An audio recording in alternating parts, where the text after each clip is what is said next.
चलिए नमस्कार, जय हिंद, स्वागत है एक बार फिर से आप सभी का बीपीएससी मेकर के एक और एपिसोड में। आई होप कि आप सबों की प्रिपरेशन बहुत अच्छे तरीके से हो रही है। दोस्तों, आज इस वीडियो में हम आपके समक्ष लेकर हाजिर हैं 15 अक्टूबर 2023 के करंट अफेयर्स के प्रश्नों को। जैसा कि आप सभी जानते हैं कि इसमें बिहार, राष्ट्रीय, अंतर्राष्ट्रीय तीनों घटनाओं का सर्वश्रेष्ठ संग्रह हम आपको यहाँ पर देते हैं। आपको इस बात का ध्यान रखना है कि ये सीरीज आपकी बिहार में आयोजित होने वाले सारे प्रतियोगी परीक्षाओं के दृष्टिकोण से महत्वपूर्ण है। यहाँ से अपनी तैयारी को आप एक नई दिशा दे सकते हैं। बड़े-बड़े कोचिंग प्लेटफॉर्म आदि पर भटकने की आपको बिल्कुल आवश्यकता नहीं है। हम पे आप यकीन रखिए, यहाँ से आपकी तैयारी बेहतर होगी। और जो छात्र पहली बार चैनल पर रिसेंटली ज्वाइन किए हैं, तो आप लोग एक नई कॉपी तैयार कर लीजिएगा हमारे पुराने स्टूडेंट की तरह। और सारी चीजें जो यहाँ पर हम आपको बतलाते हैं वो चाहे तो आप अपनी कॉपी में जरूर नोट कीजिएगा। हालांकि इसका पीडीएफ फाइल भी हम आपको उपलब्ध कराते हैं, तो आप चाहे तो पीडीएफ के भी माध्यम से तैयारी बरकरार रख सकते हैं। फिलहाल पिछले वीडियो में हमने जो आपसे प्रश्न पूछा था वो देख लेते हैं। प्रश्न आपसे पूछा गया था कि 2 अक्टूबर 2023 को बिहार जातीय गणना के आंकड़े जारी किए गए और बताएं कि इस संबंध में कौन सा मिलान औसत्य है। आप सभी को मालूम है कि बिहार में जातीय जनगणना अभी हाल ही में संपन्न हुई और इसका डेटा भी जारी कर दिया गया। अब इसी से संबंधित ये प्रश्न पूछा गया था और जो विकल्प है हमें औसत्य की पहचान करना था और आपने जो राइट आंसर किया वो किया विकल्प नंबर डी। और विकल्प नंबर डी ही यहाँ पर औसत्य है, क्योंकि अनुसूचित जनजाति की जो आबादी है वो यहाँ पर लिखा गया 0.68%, वास्तव में 1.68% है। इसके अतिरिक्त जो अन्य तीन कैटेगरी आप ऊपर में देख रही है तीनों सत्य है, हमें पहचान करना था औसत्य की। हालांकि जाति आधारित जनगणना के जो भी आंकड़े हैं जहां से आपके एग्जाम में प्रश्न बनेंगे उसको लेकर एक वीडियो हमने चैनल पर अपलोड किया। यही वो वीडियो है। आप टॉपिक स्टडी पर, यानी कि जो चैनल में प्लेलिस्ट बना है टॉपिक स्टडी नाम का, आप वहां पर जाकर इस वीडियो को देख सकते हैं। ये सारी जानकारी हमने आपको दिया है। ये कब जारी हुआ जाति आधारित जनगणना का आंकड़ा, और इसके अतिरिक्त बिहार की जो आबादी है वो कितनी है, कितने परिवार हैं, और इसमें हिंदू आबादी, मुस्लिम, ईसाई, सिख, बौद्ध, जैन और अन्य, वो सभी यहाँ पर हमने विस्तार पूर्वक आपको बतलाया है। आप चाहे तो इसका स्क्रीनशॉट भी ले सकते हैं। और इसके अतिरिक्त बिहार में जाति वाइज भी हमने चर्चा किया था कि बिहार में अगर जाति वाइज देखें तो सबसे अधिक जो आबादी है वो यादवों की है। यादवों की जो बिहार में आबादी है वो यहाँ पर दर्शाई गई है, तकरीबन 14% से अधिक है। लेकिन सबसे कम है कायस्थ जाति की। और यहाँ पर जो कैटेगरी वाइज है यहाँ पर भी आप देख सकते हैं। तो इस प्रकार से चीजें हमने आपको बतलाया था, आप वहां पर जाकर इस वीडियो को जरूर देख लीजिएगा। देखिए, इसमें कुछ प्रॉब्लम भी आ गई थी, पटना हाई कोर्ट ने इस पर रोक लगा दी, लेकिन फिर बाद में 1 अगस्त 2023 को ये रोक हटाई गई थी और बाद में अभी हाल ही में 2 अक्टूबर 2023 को इसका जो आंकड़ा है वो सार्वजनिक किया गया। वो तमाम चीजें आपको बतलाई गई है। अच्छा, पिछले वीडियो में हमने आपसे एक प्रश्न संख्या 16 में जो बतलाया था कि किस देश ने हाल ही में दक्षिण पूर्व एशिया की पहली हाई स्पीड रेल ट्रेन या फिर ट्रेन भूस का उद्घाटन किया है, वहां पर हमने गलती से मलेशिया आपको बता दिया। आप लोग सुधार कर लीजिएगा, जो राइट आंसर होगा वो होगा इंडोनेशिया। गलती से हमने वहां पर आपको मलेशिया बतला दिया था, लेकिन वास्तविकता ये है कि इसका राइट आंसर है इंडोनेशिया। अच्छा, एक प्रश्न और भी था, पहला ही नंबर प्रश्न। इसके बारे में जब मैं आपको जानकारी दे रहा था तो हमने आपको बताया था कि जो बिहार में जिलों को सीड हब बनाने को लेकर जो प्रक्रिया स्टार्ट हुई है, इसके तहत ये जानकारी हमने आपको दिया था कि वर्तमान में जो बिहार में चौथा कृषि रोड मैप संचालित है, जो कि 2028 तक संचालित होगी। तो गलती से यहाँ पर हमने आपको जुलाई बता दिया था। तो 1 अप्रैल 2023 को इसकी शुरुआत हुई थी। हालांकि कई दफा हमने आपको बतलाया है, आप यहाँ पर इस चार्ट के माध्यम से भी देख सकते हैं। पहली जो कृषि रोड मैप थी वो 2008 में लागू हुई, दूसरी 2012 में, तीसरी 2017 में, और चौथी कृषि रोड मैप की बात करें तो अभी हाल ही में 1 अप्रैल 2023 को लागू हुई, जो कि आपको ध्यान रखना है ये 2028 तक लागू होगी, मतलब ये संचालित होगी। आप इसका भी स्क्रीनशॉट ले सकते हैं। ये सारी चीजें आपके एग्जाम में पूछे जाने की प्रबल संभावना रखती है। चलिए, अब यहाँ पर हम सेशन की शुरुआत करते हैं। अब यहाँ पर पहले प्रश्न पे हम आ चुके हैं। ध्यान दीजिएगा, अगर आप इस सीरीज को फॉलो कर रहे हैं तो आपको ये समझना है, एक बार पुनः मैं दोहरा दूं कि बिहार में खास करके स्टेट पीसीएस एग्जाम की हम बात करें तो करंट अफेयर्स का एक बहुत बड़ा पोर्शन होता है। तकरीबन आधे घंटे से लंबा ये वीडियो होगा। अगर आपके पास समय है तो आप इस वीडियो को देखिए और रेगुलर हम आपके एग्जाम तक इसी प्रकार बने रहेंगे और हमारे साथ अपनी जर्नी को बेहतर बना सकते हैं। ठीक है, ये मत कमेंट कीजिएगा कि सर वीडियो लंबा हो रहा है। चीजें आपको विस्तृत तौर पे बेहतरीन तरीके से मिलेगी जो आपके एग्जाम में पूछे जा सकते हैं। चलिए, पहला प्रश्न आपके समक्ष है ये प्रश्न है कि पटना हाईकोर्ट ने हाल ही में अपना एक फैसला हिंदी में सुनाया है, जिससे यह खबरों में है। अब यहाँ पर पूछा गया है कि इससे संबंधित कौन सा कथन असत्य है। पटना हाईकोर्ट से संबंधित कौन सा कथन असत्य है। दरअसल यहाँ पर एक बात मैं बता दूं कि अभी हाल ही में जो पटना हाईकोर्ट ने अपना एक फैसला हिंदी में सुनाया है। दरअसल पटना हाईकोर्ट के इतिहास में 3 फरवरी 1916 को पटना हाईकोर्ट ने अपना कार्य प्रारंभ किया था और उस समय से हिंदी में कभी भी किसी मामले को लेकर फैसला नहीं सुनाया गया था, जिस वजह से ये खबरों में है। अब यहाँ पर इनसे संबंधित कुछ पॉइंट दिए गए हैं, सारे पॉइंट को हम देख लेते हैं। तो पहला पॉइंट है कि इसके पहले मुख्य न्यायाधीश जेम्स या फिर जेम्स चेमियर थे, तो बिल्कुल सही है। और दूसरे पॉइंट की हम बात करें तो वर्तमान में जो 44वें मुख्य न्यायाधीश है ये कृष्णन विनोद चंद्रन है, तो ये भी कथन हमारा सत्य है। हमें पहचान करना है कौन सा असत्य है। उसके बाद हमारा अगला पॉइंट है कि इसकी स्थापना यानी कि पटना हाईकोर्ट की जो स्थापना हुई थी 9 फरवरी 1916 को हुई थी, तो ये कथन जो हमारा यह है असत्य है। और अगला विकल्प है 1913 में इसकी नींव चार्ल्स हॉर्डिंग के शासन काल में रखा गया था, तो ये हमारा यहाँ पर सत्य है। हमें असत्य की पहचान करना था, तो असत्य जो पॉइंट है या फिर जो ऑप्शन है वो ऑप्शन नंबर सी, यानी कि इसकी जो स्थापना हुई थी या फिर कह सकते हैं यूं कि पटना हाईकोर्ट ने जो अपना कार्य प्रारंभ किया था वो 3 फरवरी 1916 को प्रारंभ किया था। तो इस लिहाज से विकल्प नंबर सी यहाँ पर इसका असत्य हो जाएगा और यही इसका राइट आंसर होगा। इसके बारे में यहाँ पे लिखा गया पटना हाईकोर्ट ने हाल ही में एक मामले की सुनवाई के दौरान जस्टिस अंशुमान, ये फैसला जस्टिस अंशुमान ने सुनाया जो कि हिंदी में था। और पटना हाईकोर्ट के इतिहास में ऐसा पहली बार हुआ है जब किसी मामले की सुनवाई को लेकर जो उसका फैसला है वो हिंदी भाषा में सुनाया गया। ये यहाँ पर आप ध्यान रखेंगे। अच्छा, यहाँ पर एक सवाल ये भी उठता है कि जस्टिस अंशुमान की जो हम चर्चा कर रहे हैं, तो प्रश्न पूछा जा सकता है ये कहाँ के रहने वाले हैं, कहाँ के मूल निवासी हैं?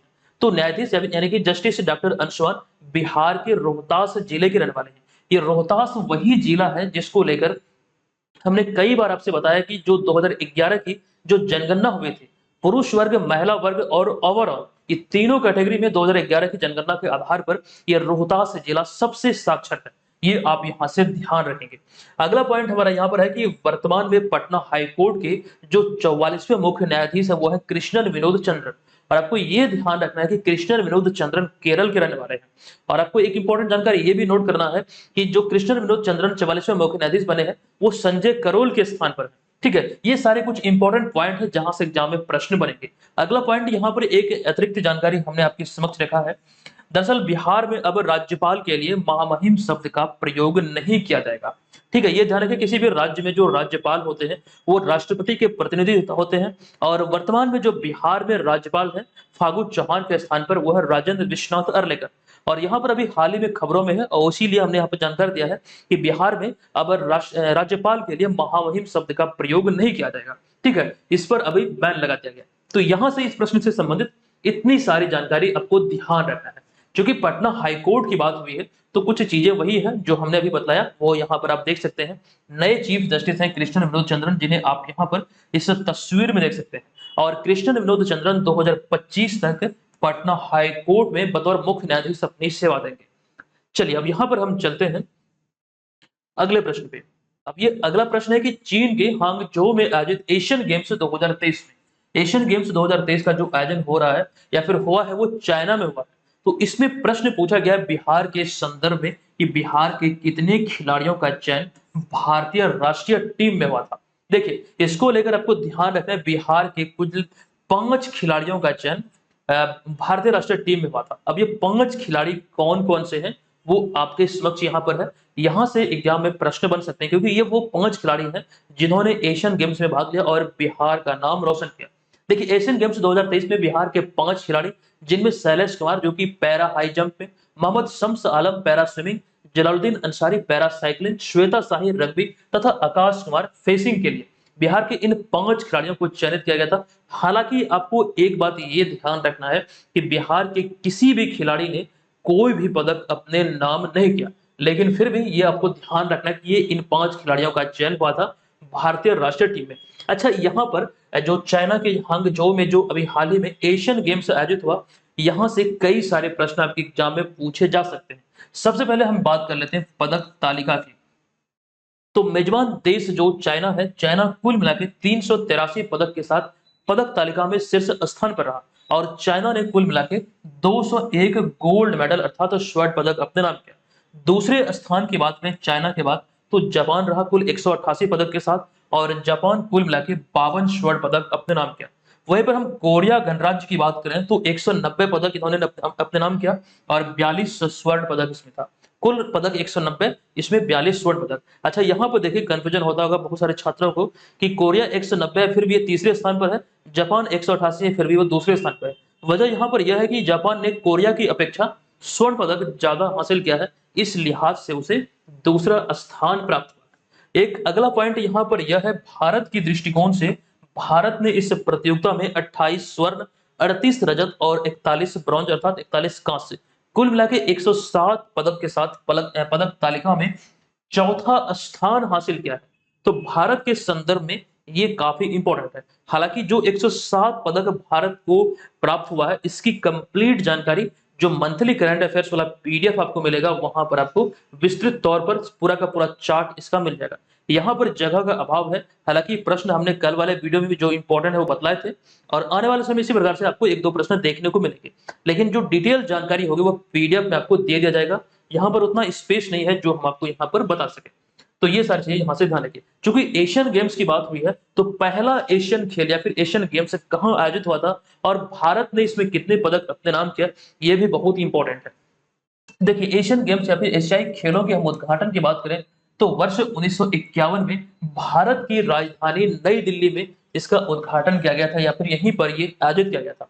इसमें 51 पदक जीतकर जापान के बाद दूसरे स्थान पर अपना भारत रहा था। चीजों को इस प्रकार से रिलेट कर सकते हैं कि भारत में जब एशियन गेम्स की शुरुआत हुई थी, या फिर पहली बार जो एशियाई गेम्स आयोजित हुआ 1951 में, तो भारत ने इसमें 51 पदक अपने नाम किया था। ये यहाँ पर आपको समझना है, जो कि जापान के बाद दूसरे स्थान पर था। दूसरी बार भारत ने 1982 में नई दिल्ली में ही एशियाई खेल का आयोजन किया था, और ये दूसरी बार था। भारत ने अभी तक सिर्फ 2 बार ही एशियाई खेलों की मेजबानी किया है। एक कब? एक 1951 में, दूसरी बार 1982 में। ये 1982 के बाद एक वर्ष बाद, जो कि भारतीय क्रिकेट टीम ने वनडे क्रिकेट के इतिहास में पहली बार वर्ल्ड कप अपने नाम किया था, कपिल देव की अगुवाई में। ये भी बहुत इंपॉर्टेंट है, ध्यान रखेगा। तो एशियाई खेलों की शुरुआत वर्ष 1951 में हुई, तथा प्रत्येक 4 वर्ष के अंतराल पर इसका आयोजन होता है। चलिए, अच्छा, उस समय भारत के जो प्रधानमंत्री थे वो थे पंडित जवाहरलाल नेहरू, जिन्हें आप यहाँ पर इस तस्वीर के माध्यम से देख सकते हैं। भारत सरकार द्वारा हाल ही में शुरू किए गए ऑपरेशन अजय का मुख्य उद्देश्य क्या है? किसी विशेष कार्य को लेकर के भारत सरकार इस तरह के ऑपरेशन का संचालन करती है, और यहीं पर आपको देखने को मिल रहा है ऑपरेशन अजय। ये अभी खबरों में है, पूछा गया है कि इसका उद्देश्य क्या है जिसको लेकर भारत सरकार ने इसे शुरू किया है। देखिए, यहाँ पर जो विकल्प दिए गए हैं, विकल्पों को ध्यान से पढ़िए। विकल्प में आपको दिया गया है कि इजराइल से भारतीय नागरिकों को लाना, फिलिस्तीन से भारतीय नागरिकों को लाना, हमास संगठन को समाप्त करना, या फिर उपयुक्त में से ए एंड बी। देखिए, इसका जो राइट आंसर है इस प्रश्न का, वो है इजराइल से भारतीय नागरिकों को वापस भारत लाना। जिस प्रकार से वहां पर इजराइल और हमास के बीच जो संघर्ष जारी है, इसी के मद्देनजर, इसी के फलस्वरूप भारत सरकार ने ये ऑपरेशन अजय की शुरुआत की है। अब यहाँ पर आपको ध्यान रखना है, हमास और इजराइल के बीच जो जंग छिड़ी हुई, इस दौरान भारत सरकार इजराइल से भारतीय नागरिकों को वापस लाने के लिए ये अपनी एक नया जो ऑपरेशन है, ऑपरेशन अजय की शुरुआत की है। अब यहाँ पर अगर इजराइल की बात हो रही है, सरकारी आंकड़ों के अनुसार देखा जाए तो 18,000 से अधिक भारतीय इजराइल में रह रहे हैं इस समय, और भारत ने इजराइल पर हमास के हमले को आतंकी हमला बताया है। और भारत ने क्लियर कर दिया कि हमास जो है एक आतंकी संगठन है, और इजराइल पर जो हमास के द्वारा हमला हुआ है वो एक आतंकी हमला है। फिलहाल इसके बारे में कई सारे प्रश्न और भी है, वो भी हम देखेंगे यहाँ पर फिलहाल इतनी जानकारी आपको ध्यान रखना है। चलते हैं अगले प्रश्न पे, लेकिन यहाँ पर हमास के बारे में अगर आपके मन में ये सवाल उठ रहा है कि हमास आखिर है क्या, तो वो आप यहाँ पर देख सकते हैं। दरअसल हमास फिलिस्तीन का एक इस्लामी चरमपंथी समूह है, जो कि गाजा पट्टी से संचालित होता है। अब ये गाजा पट्टी क्या है? दरअसल इजराइल से सटा हुआ एक छोटा सा जगह है, एक लंबी सकरी जगह है गाजा पट्टी, और यहीं पर आपको ध्यान रखना है, यहीं से ये फिलिस्तीन अपना कब्जा जमा कर, यहीं से मतलब जो इस्लामिक चरमपंथी समूह हमास है वो कर सकता है, संचालन करता है। अब इसके पीछे कई सारे रीजन है, जब आप डिटेल में पढ़ेंगे तो वो आपको ध्यान रखना है, लेकिन उनमें से एक मुख्य रीजन ये भी है कि 2007 में गाजा पर, यहाँ पे देखिए गजा लिखा गया, बल्कि यहाँ पर गाजा होगा, तो गाजा पर नियंत्रण के बाद हमास के विद्रोहियों ने इजराइल को बर्बाद करने की कसम खाई थी, और तब से कई बार हमले हो चुका है। तो जिस प्रकार से आप 1857 की क्रांति पढ़ते हैं, उसके कई सारे कारण हैं। तो कुछ तात्कालीन कारण, कुछ राजनीतिक कारण और कुछ आर्थिक कारण। तो उसी प्रकार से इसमें तात्कालीन कारण को देखें तो यही वो कारण है और तभी से ये जो मतलब कह सकते हैं ये संघर्ष छिड़ा है और अभी एक विशाल मतलब कह सकते हैं रूप ले लिया है। और हमास ने इजराइल पर जिस प्रकार की तबाही मचाई है वो सभी आप जानते हैं, इंटरनेट वगैरह में आप लोग देखते होंगे। फिलहाल हमास के बारे में बस इतना ध्यान रखना कि फिलिस्तीन का एक इस्लामी चरमपंथी समूह है जो कि गाजा पट्टी से संचालित होता है। अब यहाँ पर हम आगे बढ़ेंगे। जो चर्चा हम यहाँ पर कर रहे थे विभिन्न अभियान की, विभिन्न ऑपरेशन की जो भारत सरकार ने अब तक चलाए हैं, ये कुछ ऐसे ऑपरेशन है, ये कुछ ऐसे अभियान है जहां से आपके एग्जाम में प्रश्न पूछे जा सकते हैं। अभी हाल ही में 2023 में मई महीने में हमने आपको जानकारी दिया था ऑपरेशन करुणा के बारे में। तो म्यांमार में आए चक्रवात के बाद राहत और बचाव कार्य के लिए इसकी शुरुआत हुई थी। अच्छा, इसकी चर्चा हम करेंगे, लेकिन एक जानकारी आपको ये भी दे दूं कि इस वर्ष जो बीपीएससी एग्जाम आयोजित हुआ 69 प्रीलिम्स, तो करंट अफेयर्स के प्रश्न जो पूछे गए हैं उसमें से कुछ प्रश्न ऐसे भी थे जो बहुत पहले का उससे रिलेट करके पूछा गया है। कई सारे प्रश्न 2004 का मतलब रिलेट करके करंट से पूछा गया है।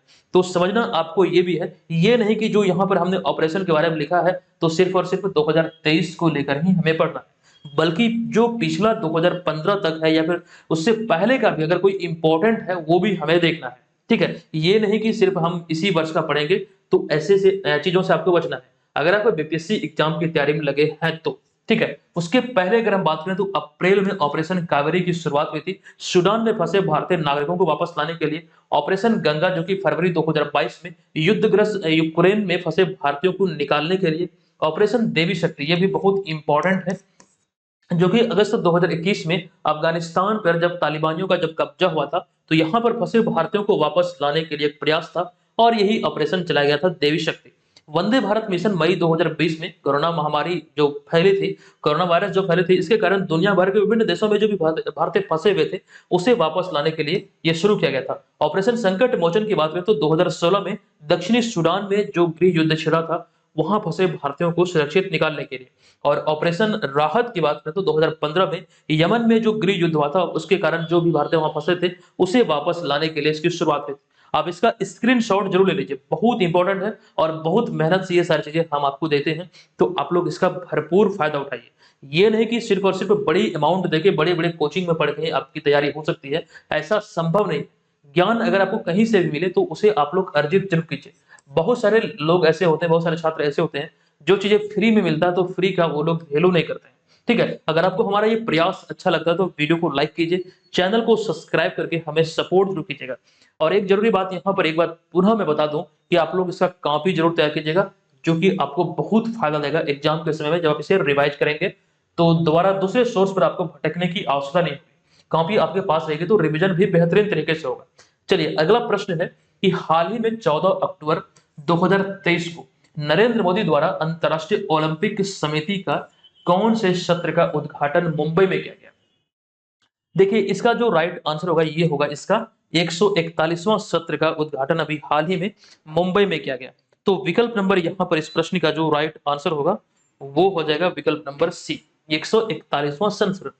अब यहाँ पर इनसे संबंधित तथ्यों की बात करें तो 141वां अंतर्राष्ट्रीय ओलंपिक समिति सत्र का जो उद्घाटन है ये 14 अक्टूबर 2023 को मुंबई के जियो वर्ल्ड सेंटर में 15वें प्रधानमंत्री नरेंद्र मोदी के द्वारा किया गया। लेकिन आपको ये ध्यान रखना, उद्घाटन 14 अक्टूबर को हुआ है, लेकिन जो मूल रूप से इसकी आयोजन तिथि है वो आप ध्यान रखेंगे 15 से 17 अक्टूबर 2023। लेकिन कुछ जानकारी और भी यहाँ पर है। अगर हम बात करें इसके 141वें संस्करण की यहाँ पर बात हो रही थी, अगर हम इसके पहले संस्करण की बात करें तो अंतर्राष्ट्रीय ओलंपिक समिति यानी कि आईओसी सत्र वर्ष 1894 से आयोजित किया जा रहा है। ठीक है, ये इसका पहला सत्र था जो कि 1894 में आयोजित हुआ और बीते 40 सालों में यह दूसरी बार है जब भारत में इसकी मेजबानी हो रही है। 2023 में हुई है, मतलब अब यहाँ पर आपको ध्यान रखना पिछली बार कब हुई है तो 1983 में। ये वही वर्ष था जो अभी हमने बताया कि वनडे क्रिकेट के इतिहास में पहली बार भारत ने वर्ल्ड कप जीता था। अच्छा, यहाँ पर आपको ध्यान रखना 1983 में नई दिल्ली में जब इसकी अध्यक्षता हुई थी या फिर जो मेजबानी भारत के द्वारा किया गया, ये इसका 86वां सत्र था। ये नोट कीजिएगा, काफी इंपॉर्टेंट है। चलिए, अब यहाँ पर हम आगे बढ़ते हैं। प्रश्न है कि इस वर्ष 2023 में 11 अक्टूबर को मनाए गए अंतर्राष्ट्रीय बालिका दिवस की थीम अर्थात विषय क्या है? जो इस वर्ष अंतर्राष्ट्रीय बालिका दिवस मनाया गया, जो विकल्प यहाँ पर दिए गए हैं इनमें से कोई भी विकल्प सही नहीं है। तो राइट जो आंसर होगा वो होगा विकल्प नंबर डी। हम यहाँ पर इसके विषय के बारे में बात करेंगे, लेकिन उससे पहले कुछ जानकारी है कि दुनिया भर में प्रत्येक वर्ष 11 अक्टूबर को अंतर्राष्ट्रीय बालिका दिवस मनाया जाता है। इसकी शुरुआत कब हुई थी, किसके द्वारा की गई थी, ये भी इंपॉर्टेंट है। तो इस दिवस को मनाने की जो शुरुआत हुई थी वो वर्ष 2011 में संयुक्त राष्ट्र अर्थात यूनाइटेड नेशंस के द्वारा किया गया था। ये आप यहाँ पर ध्यान रखेंगे, जिसका मुख्य उद्देश्य लड़कियों को विकास के अवसर प्रदान कर समाज में उन्हें सम्मान और अधिकार दिलाना है। इसी उद्देश्य को लेकर 2011 में संयुक्त राष्ट्र के द्वारा इसकी शुरुआत हुई थी। अब यहाँ पर विषय जो है इसका इंपॉर्टेंट है, इसका विषय क्या है 2023 का, तो लड़कियों के अधिकारों में निवेश करें, हमारा नेतृत्व, हमारा कल्याण, ये इसका 2023 का निर्धारित थीम है। तो ये तो रही बात अंतर्राष्ट्रीय बालिका दिवस की, लेकिन अंतर्राष्ट्रीय महिला दिवस की हम बात करें तो प्रत्येक वर्ष ये 8 मार्च को मनाया जाता है पूरी दुनिया में। आपको ध्यान रखना है 2023 में इसकी अगर हम थीम की बात करें अंतर्राष्ट्रीय महिला दिवस की, तो ये है digital innovation and technology for gender equality. ये इसका 2023 का निर्धारित थीम है। छठा प्रश्न है कि हमास ने इजरायल के खिलाफ अपने ऑपरेशन को निम्नलिखित में से क्या नाम दिया।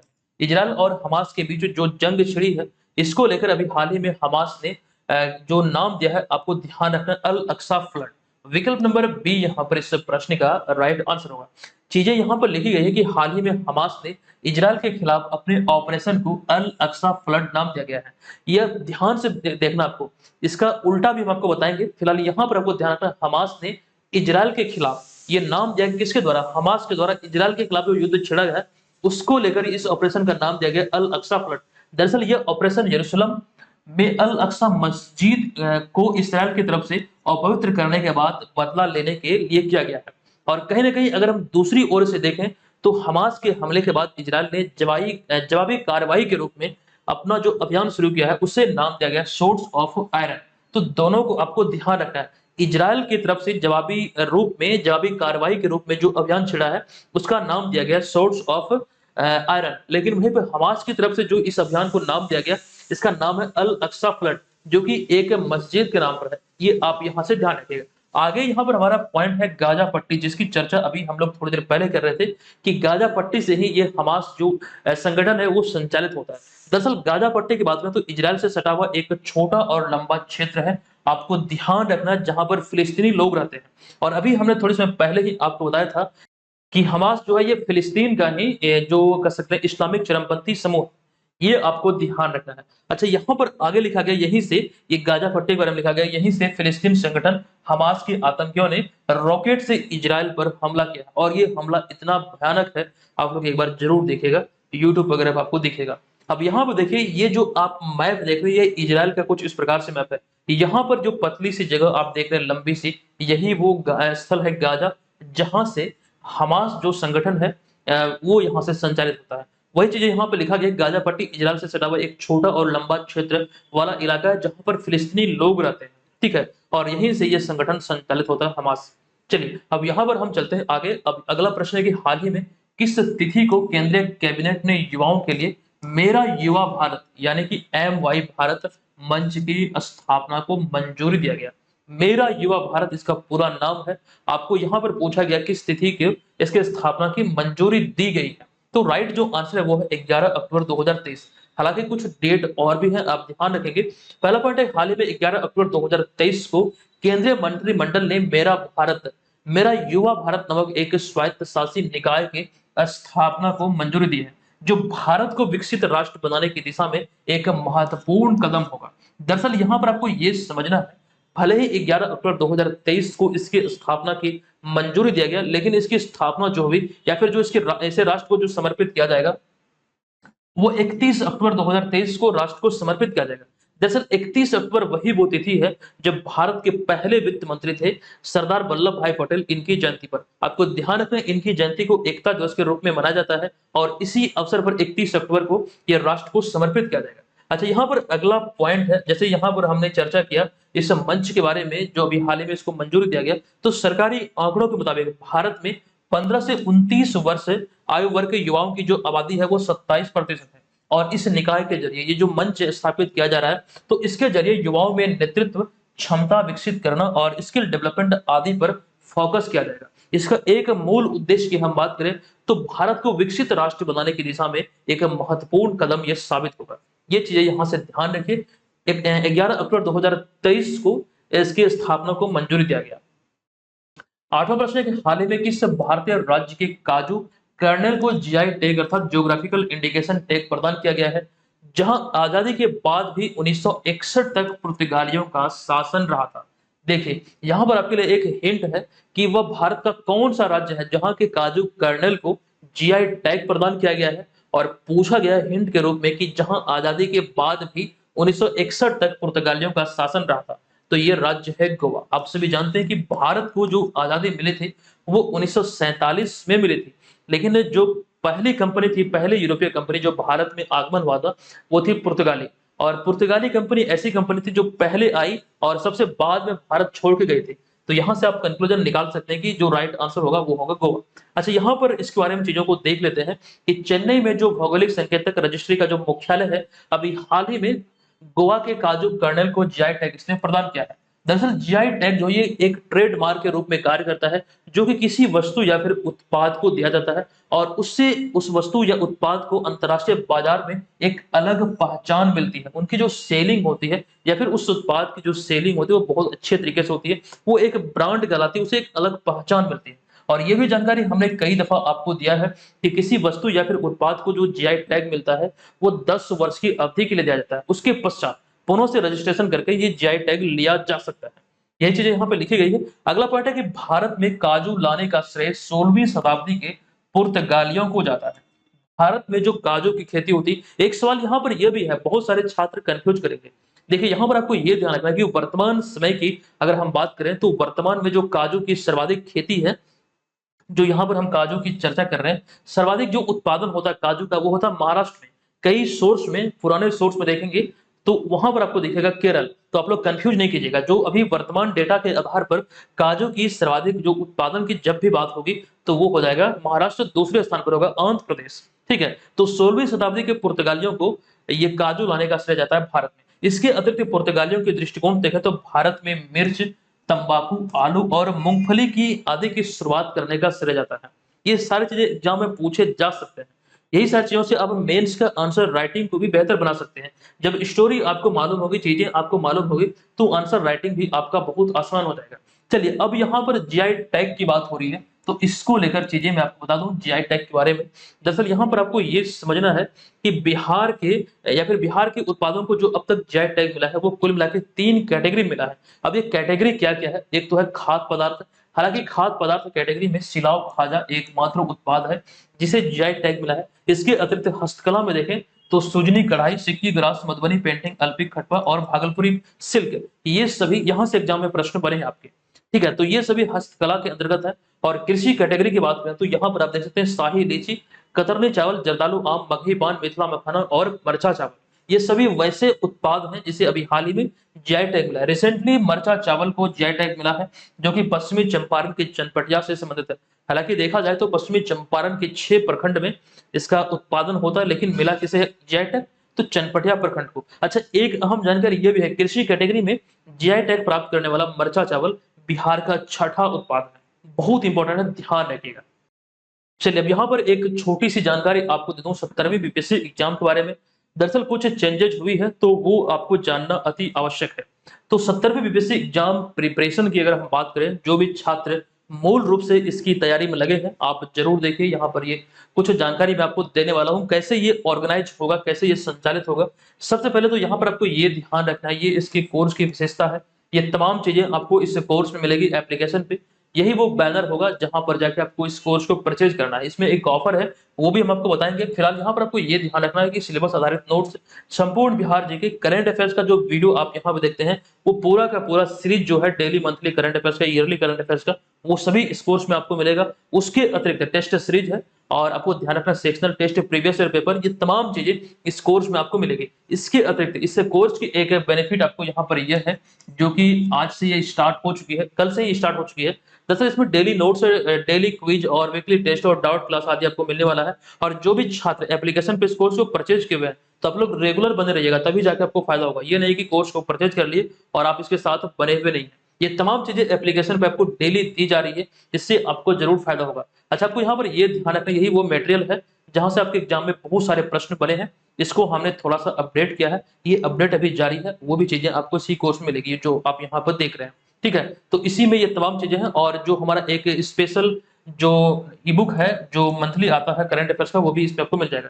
अच्छा, बीपीएससी मेंस को लेकर जो हमने कोर्स लॉन्च किया था, तो यहाँ पर हमने एक चेंज ये किया है। आप लोग बोल रहे थे कि सर बीपीएससी मेंस का अलग से कोर्स लॉन्च नहीं कीजिए, कुछ लोगों का कमेंट आ रहा था और बहुत सारे लोग कॉल भी किए थे, तो जिस वजह से मेंस को भी हमने इसी में सम्मिलित कर दिया। जो आंसर राइटिंग हो रहा था या फिर स्टार्ट होने वाली थी आंसर राइटिंग कोर्स, वो हमने इसी कोर्स में इनबिल्ड कर दिया है। यानी कि इस कोर्स में ही आपको इतनी ही कीमत पे, जो इसका फी है, इसी कीमत पे ये तमाम चीजें आपको मिलने वाला है। ठीक है, ये नेग्लिजिबल सा एक चार्ज है, नाम मात्र का फी है, ये तमाम चीजें आपको मिलेगी। नो डाउट इतनी कम कीमत पर आपको कहीं ये सारी चीजें नहीं मिलने वाली है। बेहतर तरीके से आपकी तैयारी होगी। ध्यान रखिएगा, जब आप इस कोर्स को परचेज करेंगे एप्लीकेशन पे, वहां पर आप एक प्रोमो कोड जरूर अप्लाई करेंगे। ये प्रोमो कोड है BM800, यानी कि BM800। इस प्रोमो कोड को इस्तेमाल करके आप इस कोर्स को एक कम कीमत पर प्राप्त कर सकते हैं। चलिए अब यहाँ पर हम चलते हैं प्रश्न पे। तो ये नवा प्रश्न है कि अंतर्राष्ट्रीय ओलंपिक समिति के द्वारा हाल ही में क्रिकेट को ओलंपिक में शामिल करने की घोषणा की गई। बताएं कि पिछली बार कब ओलंपिक को या फिर ओलंपिक में क्रिकेट मैच खेला गया था। तो ये ईस्वी था वर्ष 1900। आपको ध्यान रखना है, विकल्प नंबर बी यहाँ पर इस प्रश्न का राइट आंसर होगा। दरअसल अंतर्राष्ट्रीय ओलंपिक समिति के द्वारा हाल ही में क्रिकेट को 128 साल बाद, कितने साल बाद, ये भी इंपॉर्टेंट है, तो 128 साल के बाद ओलंपिक में शामिल किए जाने की मंजूरी दी गई है। आपको यहाँ पर यह ध्यान रखना है, आगामी जो ओलंपिक गेम्स है 2028 में लॉस एंजलिस में आयोजित होगा, यहीं पर क्रिकेट को आधिकारिक तौर पर इसमें शामिल किया जाएगा। और आपको ध्यान रखना है, इस दृष्टिकोण से देखें तो 128 साल बाद क्रिकेट की वापसी होगी ओलंपिक में। अगला पॉइंट है, इसकी घोषणा मुंबई में जो ओलंपिक समिति की कार्यकारी बोर्ड की जो बैठक आयोजित हुई थी, यहीं पर की गई थी। ये भी आप नोट कर लेंगे, बहुत इंपॉर्टेंट आपके लिए हो सकता है। देखिए, वर्ष 1900 में पिछली बार ओलंपिक में क्रिकेट खेला गया था, उसके 128 साल बाद 2028 में ये लॉस एंजलिस ओलंपिक में ये खेला जाएगा। तो इस लिहाज से 128 साल आपको यहाँ पर ध्यान रखना है। अच्छा, यहाँ पर ओलंपिक की बात हो रही, तो ओलंपिक में क्रिकेट इससे पहले वर्ष 1900 में जो खेला गया, जो जानकारी यहाँ पर दिया गया है, तो पेरिस ओलंपिक में खेला गया था। ये भी आपके लिए इंपॉर्टेंट है, पेरिस ओलंपिक में।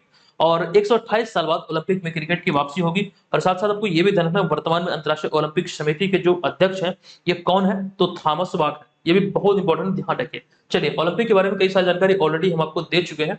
फिलहाल यहाँ पर हम चलते हैं अगले प्रश्न पे। यह प्रश्न है कि किस राज्य सरकार ने हाल ही में गंगा डॉल्फिन को राज्य जलीय जीव घोषित किया है। ये घोषणा अभी हाल ही में उत्तर प्रदेश के द्वारा किया गया। तो विकल्प नंबर ए यहाँ पर इसका राइट आंसर होगा। गंगा डॉल्फिन को राज्य जलीय जीव अभी हाल ही में उत्तर प्रदेश सरकार के द्वारा घोषित किया गया है। साथ ही वन्यजीव संरक्षण, पर्यावरण संरक्षण और नदियों और तालाबों की शुद्धता बनाए रखने के महत्व के बारे में जागरूकता बढ़ाने के लिए मेरी गंगा मेरी डॉल्फिन 2023 अभियान का भी शुभारंभ किया गया। किसके द्वारा, तो उत्तर प्रदेश सरकार के द्वारा। ये दोनों चीजें यहाँ से ध्यान रखें। गंगा डॉल्फिन की यहाँ पर बात हो रही है, केंद्र सरकार के दृष्टिकोण से देखें, आपको ध्यान रखना, गंगा डॉल्फिन को भारत सरकार ने वर्ष 2009 में राष्ट्रीय जलीय जीव घोषित किया था। ये तिथि आपके लिए बहुत इंपॉर्टेंट है।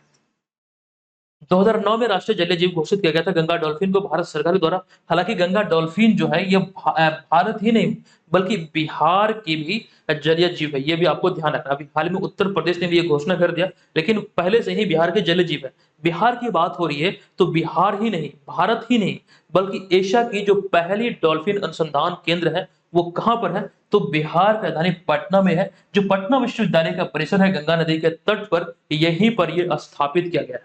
ठीक है, ये आपको ध्यान रखना है, बहुत इंपॉर्टेंट है। यहाँ पर जो आप ये तस्वीर में देख रहे हैं, यही है गंगे डॉल्फिन। ठीक है, आप सभी जानते होंगे। चलिए फिलहाल यहाँ पर इसे स्किप करते हुए अगले प्रश्न पे चलते हैं। प्रश्न है, हाल ही में जारी ग्लोबल हंगर इंडेक्स 2023 में भारत की रैंक क्या है। देखिए, ग्लोबल हंगर इंडेक्स की बात करें तो भारत को इसमें रैंक जो मिली है वो 111वीं रैंक है। पिछले कई वर्षों की तुलना में इसमें बहुत गिरावट देखा गया है, वो तमाम चीजें यहाँ पर आप देखेंगे। तो हाल ही में जो ग्लोबल हंगर इंडेक्स जारी हुआ इस वर्ष 2023 में 125 देशों के लिए जारी हुआ, जिसमें भारत 125 देशों में कुल 28.7 अंक के साथ 111वें स्थान पर रहा। देखिए, यहाँ पर आप लोग समझते हैं कि ये बहुत इंपॉर्टेंट है, लेकिन उतना ही इंपॉर्टेंट ये भी है, स्टेट प्रीवियस एग्जाम में ये आपके लिए बहुत इंपॉर्टेंट हो सकता है, क्योंकि बहुत जगहों पर डायरेक्टली आप पढ़ेंगे कि भारत को 111वां स्थान मिला। बहुत कम ही छात्र होंगे कि कितना अंक के साथ 111वें स्थान पर रहा, ये भी इंपॉर्टेंट आपके लिए हो सकता है। देखिए 28.7 अंक के साथ 111वां स्थान हासिल किया, लेकिन वही पड़ोसी देश की दृष्टिकोण से देखें तो पाकिस्तान की स्थिति भारत से कहीं बेहतर है और बहुत बेहतर है ग्लोबल हंगर इंडेक्स की दृष्टिकोण से देखें। इसके अतिरिक्त बांग्लादेश 81वें स्थान पर, नेपाल 69वें, श्रीलंका 60वें नंबर पे है। तो भारत अपने पड़ोसी देशों की तुलना में अगर हम इस रिपोर्ट के आधार पर देखें चीजों को तो बहुत पीछे है। 125 देशों में 111वां स्थान हासिल किया है भारत ने। रिपोर्ट के अनुसार बेलारूस, बोस्निया और हर्जेगोविना, चिली आदि जो है ये शीर्ष रैंक करने वाले देश हैं, जो कि आपको ध्यान रखना यहाँ पर जो भुखमरी का जो स्तर है वो बहुत ही निम्न है। और वहीं पे यमन, मेडागास्कर, मध्य अफ्रीकी गणराज्य सूचकांक में सबसे नीचे है। तो ये भी आप नोट कर लेंगे। चलिए अच्छा, अगले पॉइंट में अगर हम ओवरऑल बात करें भारत के संदर्भ में, तो इस रिपोर्ट में यह दावा किया गया कि भारत की जो स्थिति है वो धीरे धीरे और खराब होती जा रही है। साथ ही यहाँ पर भारत के पिछले साल की बात करें तो पिछले साल 121 देशों की रैंकिंग में भारत 107वें नंबर पर था और इसके अतिरिक्त 2021 में, 2022 में 107वें नंबर पर, 2021 में 101वें नंबर पर, 2020 में 94वें नंबर पे था भारत। तो अन्य ईस्वी मतलब पिछले सालों से तुलना करें तो भारत की स्थिति दिन ब दिन यानी साल बाय साल वो गिर रहा है। चलिए अगला 12वां प्रश्न है कि निम्नलिखित में से किसे या फिर किन्हें सत्यजीत रे लाइफ टाइम अचीवमेंट पुरस्कार से सम्मानित किया जाएगा। तो हॉलीवुड अभिनेता जो आप यहाँ पर तस्वीर में देख रहे हैं माइकल डगलस, इन्हें सम्मानित किया जाएगा। तो विकल्प नंबर ए यहाँ पर इस प्रश्न का राइट आंसर होगा। इसी चीज की बात यहाँ पर हुई है कि हाल ही में भी घोषणा के अनुसार लोकप्रिय हॉलीवुड अभिनेता माइकल डगलस को गोवा में आयोजित होने वाले भारतीय अंतर्राष्ट्रीय फिल्म महोत्सव में सत्यजीत रे लाइफ टाइम अचीवमेंट अवार्ड से सम्मानित किया जाएगा। यहाँ जो आप देख रहे हैं ये माइकल डगलस, हालांकि ये जो है यह अनुराग ठाकुर। चलिए अब यहाँ पर हम चलते हैं आज के इस वीडियो के प्रश्न पे। ये प्रश्न है कि अमेरिका के स्टैनफोर्ड यूनिवर्सिटी द्वारा जारी दुनिया के शीर्ष 2% वैज्ञानिकों की सूची में बिहार के कितने वैज्ञानिक शामिल हैं? इसके बारे में कंप्लीट जानकारी कल वाले वीडियो में आपको मिला था। आप बताइएगा इसका राइट आंसर क्या होगा। कमेंट बॉक्स में सभी लोग जाएंगे और वहां पर लिखेंगे। अच्छा, जो जानकारी हमने कोर्स के बारे में आपको दिया था वो आप यहाँ पर देख रहे हैं। आपको यही कोर्स परचेज करना है एप्लीकेशन पे। इसके माध्यम से आपकी तैयारी बेहतर होगी। नो डाउट आपको प्रारंभिक परीक्षा के लिए कहीं भी भटकने की आवश्यकता नहीं है। सभी चीजें सम्मिलित तौर पे आपको मिलेगी। जो मिलने वाली है इस कोर्स में वो तमाम चीजें बैनर पे है। अच्छा, कोई शिकायत हो इस कोर्स को लेकर, कोई समाधान चाहिए तो एक नंबर आप लोग नोट कर लीजिए। ये नंबर क्या है? 82 289 47 923। इस नंबर पे आपको कॉल करना है। आप चाहे तो व्हाट्सएप पे भी हमसे संपर्क कर सकते हैं। तो दोस्तों आज के इस वीडियो को यहाँ पर हम समाप्त करते हैं। मिलेंगे आपसे नेक्स्ट वीडियो में, तब तक के लिए धन्यवाद। जय हिंद।